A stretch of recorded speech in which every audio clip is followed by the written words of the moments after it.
My neighbor Carol died on a Wednesday morning in October 2019. She was 81 years old, and she lived 3 houses down from me for 31 years. We waved across the yard. We exchanged Christmas cards. She brought me zucchini from her garden every August, more zucchini than any 2 people could eat. And I never once sat down and had a real conversation with her. At the funeral, her daughter stood at the podium and said, "Mom always said she was going to slow down and just talk to people more. She just never got around to it." I sat in that pew and felt something cold move through me, because I knew exactly what her daughter meant. I was doing the same thing. I'm Michael. I'm 77 years old. I spent 34 years teaching high school English in Portland, Oregon. I have watched people live, and I have watched people go. And in all that time, I've noticed 5 things that most people put off until putting them off is no longer an option. If you're in your 40 seconds or 50 seconds listening to this, stay with me.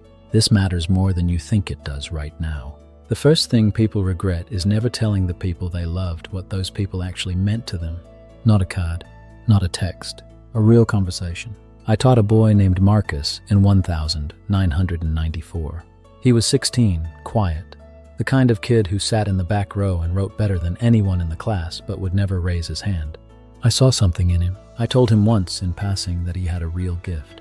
That was it. One sentence while I was walking to the next class, I moved on. He found me on the internet in 2018. He was 40 years old and had published 2 novels. He wrote me a message that I still have saved on my phone. He said, "That one thing you said in 1994 is the reason I didn't quit." I sat at my kitchen table and I cried.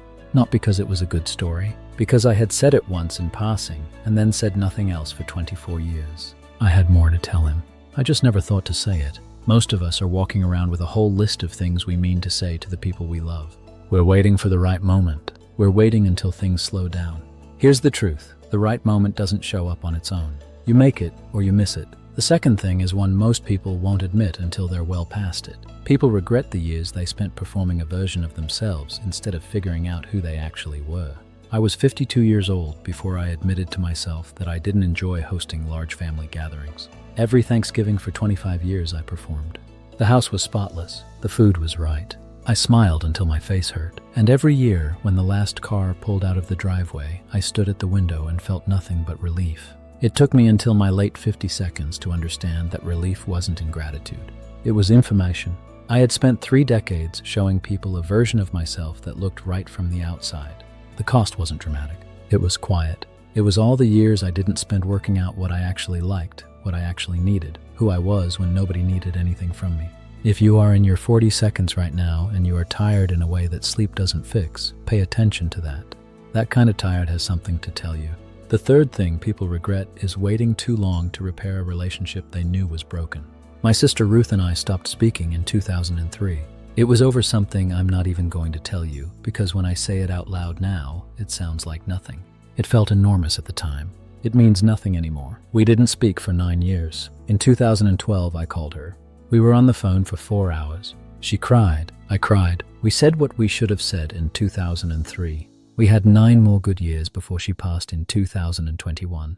9 years. That's what the silence cost us. I'm not saying every broken relationship deserves to be repaired. Some people hurt you in ways that make distance the right answer. But most of us know the difference. Most of us have a person we've been meaning to call for 3 years, 5 years, 10 years. We're waiting for them to go first. We're waiting until we know exactly what to say. You already know what to say. You've known for years. The fourth thing surprised me when I started seeing it clearly. People regret the things they stopped doing because they were afraid of looking foolish. In 1998, I was 54 years old and I wanted to write a novel. I had wanted to write one since I was 30. I told my wife Daniela. He was supportive. I sat down at the desk in our bedroom and wrote for about 3 weeks. Then I stopped. I stopped because I read what I'd written, and it wasn't as good as the books I taught. And I thought, what kind of English teacher writes a bad novel? I closed the file. I never opened it again. I think about that file sometimes. Not because I'm sure it would have been a good novel. I'm not sure at all. I think about it because I let the fear of embarrassment make a quiet, permanent decision for me. And I didn't even notice it happening until it was already done. You don't have to be good at something for it to be worth doing. That sounds obvious. It is obvious. And most of us spend decades not actually believing it. The fifth thing is the one Carol was trying to say at the end of her life. People regret the time they spent waiting to be fully present with the people right in front of them. Carol and I had 31 years of zucchini and Christmas cards. We lived 200 feet apart, and we were strangers. When I was working, when my kids were young, when things were full and fast, I told myself that real connection was something I'd invest in later. Later, when I had more time. Later, when things had settled. Later was always just around the corner. What I know now is that presence isn't something you find when life slows down.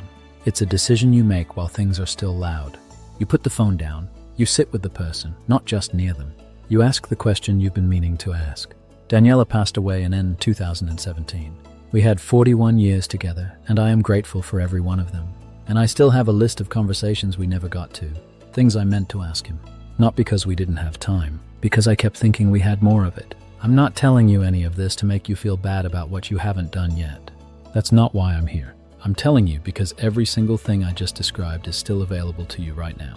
The call you haven't made, the person you haven't thanked, the thing you put down and walked away from, the relationship you know needs tending, the afternoon you keep meaning to take. You still have time. Not unlimited time, but real time. Enough time if you use it on purpose. I've been 77 for 4 months now. My knees complain every morning. I sleep lighter than I used to. Some days it takes me a full hour before I feel like myself. And I have never once, in these 4 months, regretted stopping long enough to be honest about what actually matters. That's where you start. That's the whole thing. I'm Michael Marsh. I taught high school English for 34 years, raised 3 kids in Portland, and have buried more people I loved than I was ready to. What I know at 77 is simple. The only things that stay with you are the ones you were actually there for. Don't wait for someone else's funeral to learn that.